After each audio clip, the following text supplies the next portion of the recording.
এই প্রশ্নটা অনেকেই করছে যে চলমান আন্দোলনে মাদ্রাসার ছাত্ররা কেন নামতেছে না। প্রথম বিষয় হচ্ছে যে মাদ্রাসার ছাত্রদের এই আন্দোলনে সরাসরি সম্পৃক্ত হওয়ার যৌক্তিকতা নেই, কারণ এই আন্দোলনটা হচ্ছে ছাত্রদেরকে নিয়ে, ছাত্র আন্দোলনটা করতেছে। আর আন্দোলনটার সূচনা হয়েছে বৈষম্য বিরোধী আন্দোলন, অর্থাৎ চাকরি বাকরিতে যেন কোনো বৈষম্য না থাকে, কোঠা প্রথা না থাকে, মেধা ও যোগ্যতার ভিত্তিতে যেন চাকরি হয়। আমরা এবং সমস্ত বাংলাদেশের আলেম ওলামা পীর মাশায়েখ, মাদ্রাসার ছাত্র তো বটে, সবাই ছাত্রদের এই আন্দোলনকে নৈতিক সমর্থন করি, কারণ তাদের দাবিটা যৌক্তিক। এবং আমি এর আগে বিভিন্ন মাহফিলে লেকচারে বলেছি যে কোরআন ও সুন্নাহ মোতাবেক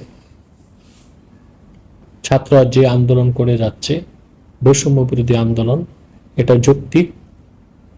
তার কারণ হচ্ছে, যদি আমরা ইনসাফ বা জাস্টিস, ন্যায় বিচারের আলোকে চিন্তা করি, তাহলে শুধুমাত্র মুক্তিযোদ্ধাদের সন্তান এই পরিচয়, কিংবা অনগ্রসর গোষ্ঠী কিংবা প্রতিবন্ধী, তারা মেধার পরিচয়ে বা যোগ্যতায় উত্তীর্ণ না হয়ে চাকরি বাকরি পাবে, আর কষ্ট করে পড়াশোনা করে যারা মেধার পরিচয় দিয়ে ভালো রেজাল্ট করবে তারা পাবে না। এটা সম্পূর্ণ বেইনসাফ এবং অন্যায়।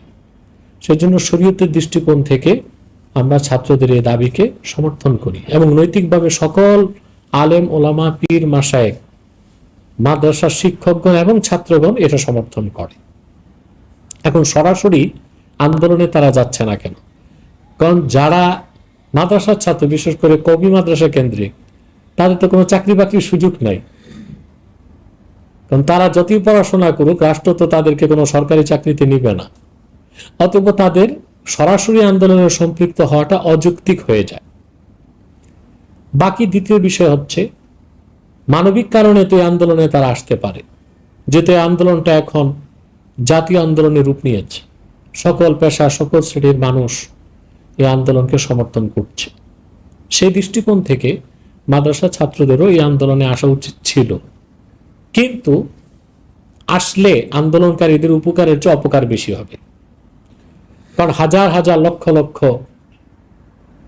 ইসলামী রেবাজধারী মাদ্রাসা ছাত্ররা যদি মাঠে নামে, তখন সুবিধাবাদী মহল, অত্যাচারী মহল বহির্বিশ্বকে দেখাবে যখন এই আন্দোলনটা আর ছাত্র আন্দোলন না, এটা জঙ্গিরা বাংলাদেশে আন্দোলনে নেমেছে। এতে ছাত্র আন্দোলনকারীরা বর্তমানে যে বহির্বিশ্বের সমর্থন পাচ্ছে, সে সমর্থনটা তারা হারাবে। অতএব ছাত্ররা যদি সরাসরি আন্দোলনে সম্পৃক্ত হলে ছাত্র আন্দোলনটাই বুমেরাং হয়ে যায়, তার চেয়ে তো ভালো সরাসরি সম্পৃক্ত না হয়ে লেখালেখি, বক্তব্য কিংবা নৈতিকভাবে সমর্থন দেওয়াটাই উচিত। আমি মনে করি সরাসরি মাদ্রাসা ছাত্রদের না নামাটাই বর্তমানে যারা স্কুল কলেজ ভার্সিটির ছাত্র আন্দোলন করতেছে, তাদের আন্দোলনটা নির্বিঘ্নে হবে। দ্বিতীয়ত,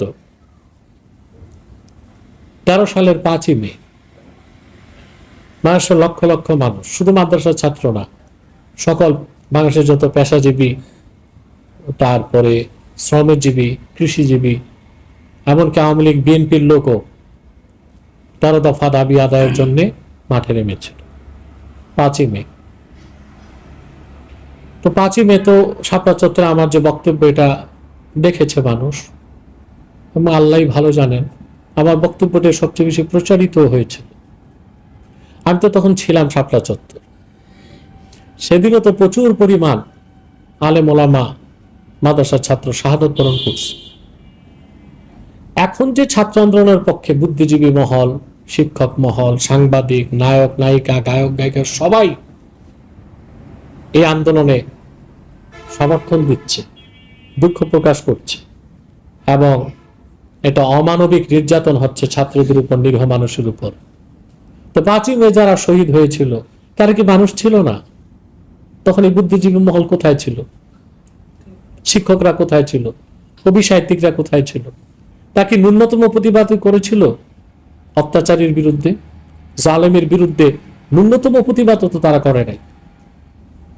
তাহলে এখন আগ বাড়িয়ে মাদ্রাসা ছাত্ররা যদি মাঠে নামে, তখন তো বা শিক্ষকরা বা তাদের মুরব্বীগণ তাদেরকে যদি মাঠে নামতে বলে, আর ছাত্ররা যদি বলে, যে তখন স্কুল কলেজ ভার্সিটির শিক্ষকরা ছাত্ররা কোথায় ছিল, বুদ্ধিজীবীরা কোথায় ছিল? এখানে একটা প্রশ্ন চলে আসে। অতএব সব দিক বিবেচনা করে আমি বলবো যে মাদ্রাসার ছাত্র যারা, শিক্ষক যারা, আলেম ওলামা যারা, তারা মূলত এই ঘটনায় ব্যথিত। এবং এতগুলো এই যে স্কুল কলেজের ভার্সিটির ছাত্র, আমার চোখেও পানি আসে এদের নির্যাতন দেখলে।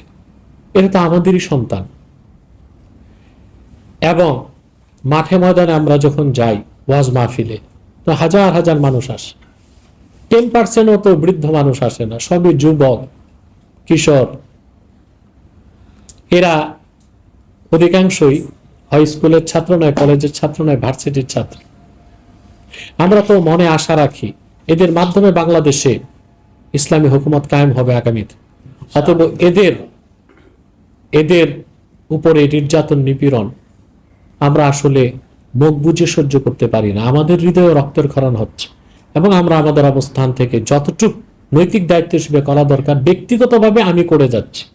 অথবা বাংলাদেশেও সরাসরি ছাত্ররা যদি আন্দোলনে নাও নামে, আর সেই নামার দ্বারা বর্তমান আন্দোলনকারীদের ক্ষতি হবে, জঙ্গি তকমা দিয়ে পুরো আন্দোলনটাকে বুমেরাং করে দেওয়া হবে।